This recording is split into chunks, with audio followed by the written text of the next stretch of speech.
Dead body.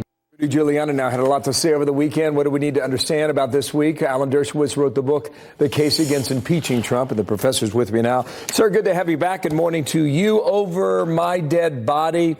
I think it was the quote of the weekend. Pretty much tells us it's not going to happen. Would you agree?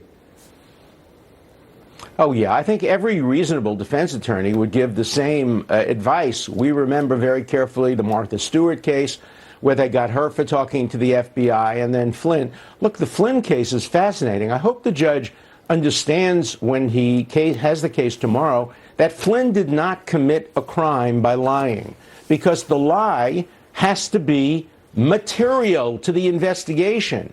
And if the FBI already knew the answer to the question and only asked him the question in order to give him an opportunity to lie, his answer, even if false, was not material to the investigation. Which raises the question, lying to the FBI is not a crime. Why do you lie? I mean, why not just tell the truth, especially if everybody knew what was going on? Just quickly on Giuliani.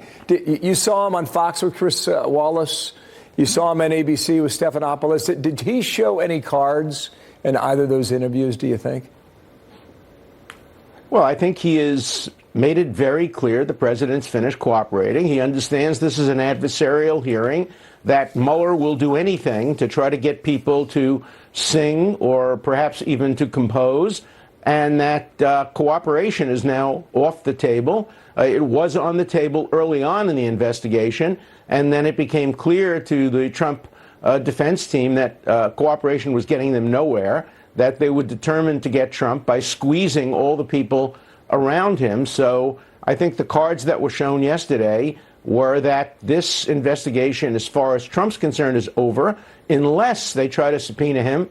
And then we have a constitutional conflict because Trump asserts Article 2 and other constitutional rights. We go to court and we don't have a Mueller report for a long, long time. So I suspect we're on the way to a Mueller report, which will find no crimes, but will find political sins, which are not the proper function of a special counsel. The Inquisition found sins, but prosecutors are supposed to find only crimes. Okay, now let's come back to Flynn. What do we need to understand about the sentencing tomorrow? Well, two things. Number one, that I think the judge has the authority to throw out the plea if he believes that the plea was not to a crime.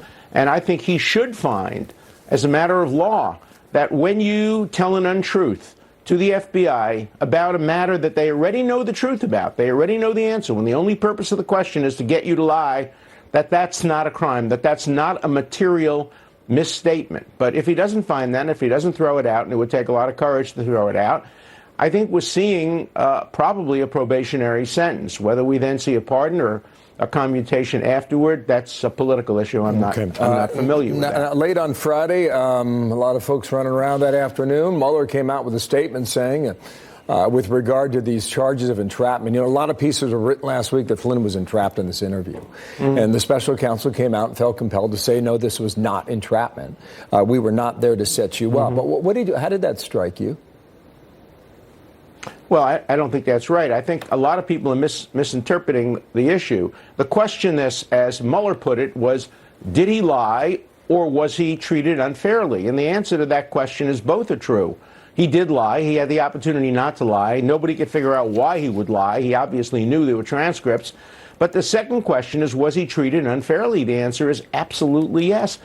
Told not to have a lawyer present, made to relax, made to feel that this was just an opportunity to kind of schmooze with some FBI buddies, and then they spring the trap on him. He fell for the trap, but they sprung the trap. They asked him a question to which they already knew the answer, not for purposes of learning the truth, they knew the truth, but for purposes of giving him an opportunity to lie. The question for the American public is, do we want the FBI to be springing morality tests on our citizens, criminal morality tests, giving them the opportunity to lie, giving them the opportunity to tell the truth? That's not a proper function of law enforcement, and I would hope the judge would see that and would say something about that. Okay, last point on that. I think the question had to do with whether or not he talked to the Russian ambassador, right? And within his role, he would have had authority to do that, correct? So had they asked the question, no question he said, that what yes, he did I was did. legal. It was legal. So why not the end of the tell inquiry. the truth about it? You're absolutely right. He should have told the truth. You know, it leads to the possibility, it's just a possibility, that maybe he really was not lying. That's what the two FBI agents concluded. Maybe he just momentarily forgot. He didn't seem to be lying. He had no motive to lie. There was no reason to lie. He's an intelligent guy. Maybe he didn't lie. Maybe he told an untruth, which he believed was true at the time. I'm not saying that's the case, but certainly that's a possibility that should be considered as well. I'm well out of time. Will we get that answer tomorrow when Flynn appears? I think we'll get some of those answers tomorrow. We won't be able to probe into his mind tomorrow. We'll still never know why a man with his background in intelligence, who knew that the FBI had the information, why he would not just say, hey, yeah, I did it, I'm proud of it. It was within my authority. Next question. Okay. Unless he speaks tomorrow, we wait on that. Thank you, sir. Great stuff. Alan Dershowitz in Florida today. Thank you for being back here with us today. Thanks, Sandra. Fox News alert on the case.